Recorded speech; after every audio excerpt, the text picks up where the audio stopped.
Josh Hokit, man. I mean, guys, I gotta come on here and toot my own horn for a second.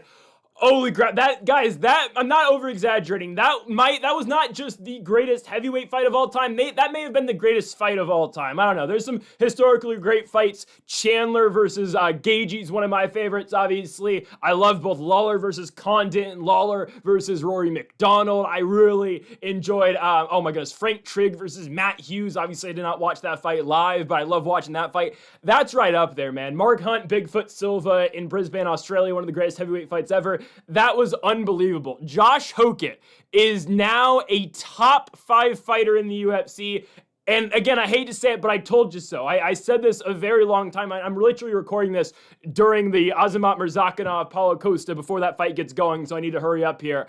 I had to turn on the camera and make something about this. This is absurd what just happened. I told you Josh Hokit was going to beat Curtis Blaydes. I understand, he was only a plus 110 underdog to begin the week, and that's not that crazy of an upset to pick. Guys, the way in which he just did, and the way in which he just won this fight, and the way in which Josh Hokit just sold this fight is unbelievable. There was not a better result Josh Hokit could have gotten tonight, other than the fact that if he just went out there and that first combination he threw against Curtis Blaydes, he landed and knocked him out. That was the only other result that would have been a little bit better for Josh Hokit tonight, but in all-out war that Josh Hokit just gets the better of, he gets the better of the exchanges. You couldn't have asked for a better night for the guy, legitimately. And as soon as the fight's over, again, he turns right back into the incredible Hulk gimmick. He gets back on the mic. He calls out Alex Pereira, says Shama D's nuts, which, why not? Why not? I mean, this guy, he deserves it. He's earned to talk all that shit. And I mean, of course the decision's the right decision, but that was just pure chaos. You look at the official stats, yes, Curtis Blaydes technically does outland Josh Hokit, but so much of what Curtis Blaydes did was, short tie-ups in the clinch, and it was just those little, pitter-patter shots underneath. When Josh Hokit landed, he landed. And the thing is that was so surprising. So I don't know if we can say Josh Hokit's cardio is bad, because I don't think it is. Obviously, it's not. Okay, that was just, he went for it early in the first round, and he thought he was going to get Curtis Blaydes out of there at that first combination. I thought he was going to get him out of there. I predicted first round knockout to begin the week. Again, I'm not mad at all about how the way this fight ended up, but I mean, I don't think his gas tank's that bad. I think that's just obviously, how much he spent trying to get Blaydes out of there. But again, Hokit's fighting like he's drunk in that fight. I mean, he's wobbling back to his corner, still has the wherewithal, obviously, to flip off Curtis Blaydes every single opportunity that he gets. But every time you think this guy's tired, he continues to land combos. And by the way, how good is the chin of Curtis Blaydes? I understand Pavlovich knocked him out, Derrick Lewis put him out cold, Francis Ngannou dropped him. But man, Tom Aspinall knocked him out. Curtis Blaydes ate every single shot Hokit threw, and that's another conversation like, okay, how much power does Hokit have because he's 230? I don't know. Again, the volume is great, and I think he's going to have to continue to take this Tom Aspinall approach to heavyweight, move like a middleweight, move and fight like a middleweight, but fight at heavyweight, because that's just how you beat these guys. And the thing is, when Hokit got signed to the UFC on the Contender Series, he did his post-fight interview and said, I'm going to go out here. He did say something like he was going to fight, people who went to an island, but whatever. He did his first interview, at least with the media, and said, I'm going to go out here and I'm going to show these guys what a true professional athlete looks like, because all these fat heavyweights, they can't wrestle. They're not athletic. They're not actual fighters. And Curtis Blaydes is not one of those guys. I mean, maybe you could say, Denzel Freeman was one of those guys and whatnot. Again, we'll see how Freeman's UFC career plays out. But I mean, that was an expected win, obviously, right? The Max Jimenez win was expected for Josh Hokit. This is a top 5 heavyweight, and Daniel Cormier said it best. This is a guy who's been in the top 5 in the UFC for his entire career. I mean, look at the career now of Curtis Blaydes. There are 6 pro losses on the record of Curtis Blaydes. 2 of them are Francis Ngannou, Derrick Lewis, Sergey Pavlovich, Tom Aspinall, and now Josh Hokit. The incredible Hoke gives Curtis Blaydes his 6th career loss. All the respect in the world, man. All the respect in the world to Curtis Blaydes and Josh Hokit. Josh Hokit now, though, 9-0. The sky's the limit. Now, obviously, okay, once he fights other heavyweights, like, okay, I think he can fight Waldo and Volkov like this, but obviously he's fighting like, and he fought like how Justin Gaethje obviously fought in World Series of Fighting, where it's just, pedal to the metal, I'm gonna win the firefight, you're not gonna knock me out, I'm gonna put you down before you're able to put me down. Obviously, that's not sustainable. Hell, Justin Gaethje found that out himself as soon as he got into the UFC post-Michael Johnson fight when he fought Eddie Alvarez and fought Dustin Poirier, and Gaethje has obviously since adjusted, and obviously he's worked his way to the interim championship twice, and he's headlining obviously the White House card in June. Hokit obviously cannot continue to fight like this, but it was the perfect spot. You're on a main card of a pay-per-view, you're an unranked guy fighting the 5th ranked fighter in the world. Why not? Why not go out and just go for it? And he does, and obviously he doesn't have to continue to fight like this, and that's why I think likely his next fight's going to be the winner of Volkov versus Waldo Cortez Acosta, because the heavyweight division is pretty simple from here on out. We can pull up the rankings, but the heavyweight division, in my opinion, it's very simple how to book now. Josh Hokit immediately now goes into a title eliminator against the winner of next month's pay-per-view main card fight between Waldo Cortez Acosta and Alexander Volkov. The UFC's website doesn't want to work, so they don't want to bring up the rankings. That's fine. We're going to use Tapologies. I'm out of breath from that last fight, man.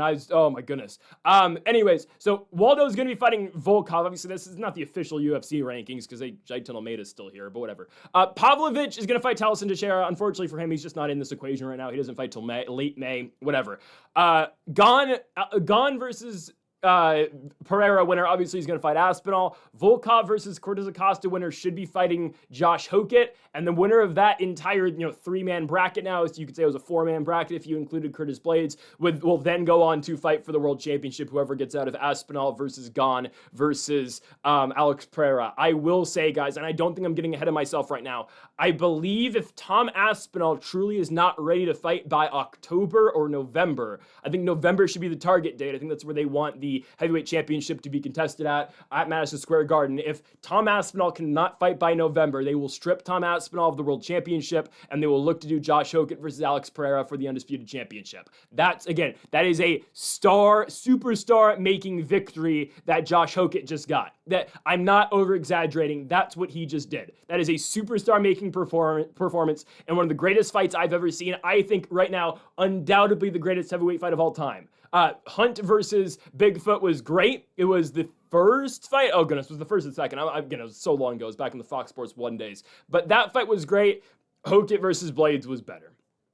Again, credit to Curtis Blades. He's still a good fighter. I'm surprised, again, he was able to eat so much damage, but Hokit, man, you think he's gassed. You think he's tired. He just keeps walking forward. Again, much respect. We know how good of a wrestler he is. And how about that? That's what changes the fight too, right? Because Hokit goes early at Curtis Blades in that first round, and of course he knocks Blades down. You'd think Blades is potentially going to get knocked out early in the fight. How does Blades weather the storm? He wrestles Josh Hokit. He wrestles, he takes the back, and as soon as that second round begins, my goodness, man, Josh Hokit keeps that fight on his feet, stuffed the takedowns out of Curtis Blades. Again, the official stats, 2 for 7 on takedowns for Curtis Blades. And again, most of those stuffs, again, 3 of them in the second and the third round. Blades 0 for 2 for takedowns in the second round when Josh Hokit continued to put the pedal to the metal, continued to press forward against Curtis Blades. That is a superstar-making victory for one Curtis Blades. Again, that's not what we're looking for here. The 3 faces of Hokit, Josh Hokit, again, today was the incredible Hokit in the middle. Obviously, you've got Shy Josh to the right, and to the left, you've got Down Vato, obviously, the Mexican Josh Hokit. I don't know. Again, we broke down the 3 faces of Hokit legitimate thing. We broke that down on the channel yesterday. But I usually don't make videos like this. I don't really recap fights. If anything, I'll recap fights on prediction videos, which again, tomorrow we're going to have our UFC Winnipeg predictions with Mike Bilott and Gilbert Burns in the main event. I had to make a video today because we'd been hyping up Josh Hokit all week long. Now, I did say he's going to win the world championship someday. We'll see. It's mixed martial arts, man. And I think this is an important thing to think about too with Josh Hokit. The guy's at 9 pro fights. He's been a professional for not that long. He made his pro debut back in 2023. This guy was in the National Football League for the San Francisco 49ers and the Arizona Cardinals 3 years ago. This was an NFL fullback 3 seasons ago. And he's just so new to the sport. Obviously started with Bellator, won 2 fights over there, won 3 fights in LFA, wins in the Contender Series, and now 3 consecutive wins in 3 fights in the UFC. He is a top 5 UFC heavyweight. I don't know if I'm thinking he might need to put on a little bit of weight or at least bulk a little bit. But of course, weighing 230, it keeps him light on his feet. It keeps him fast. Again, we talk about it. Fight like a middleweight, weigh in as a middleweight, fight at heavyweight. Maybe he continues to do that. Obviously, next fights going forward, either the winner of Cortez Acosta versus Volkov, or potentially the winner of Cyril Gane versus Alex Pereira, depending on what happens with Tom Aspinall. We just don't know on that. But what a win for Josh Hokit. We've continued to dominate these cards recently. How about the PFL? Yes, there's a PFL card going on right now, except for the main event. Obviously, where Mitchell McKee was able to beat Sergio Pettis. We go 9-1 on the PFL, so a pretty good night if I have to say so myself. UFC, we have been on fire as well, only getting the Pitbull and Gaslam fights wrong. Gaslam, you should retire, you're washed. And that Chris Padilla, Markel Medeiros fight, some of the most unbelievable bullcrap I've ever seen. Chris Padilla won the fight.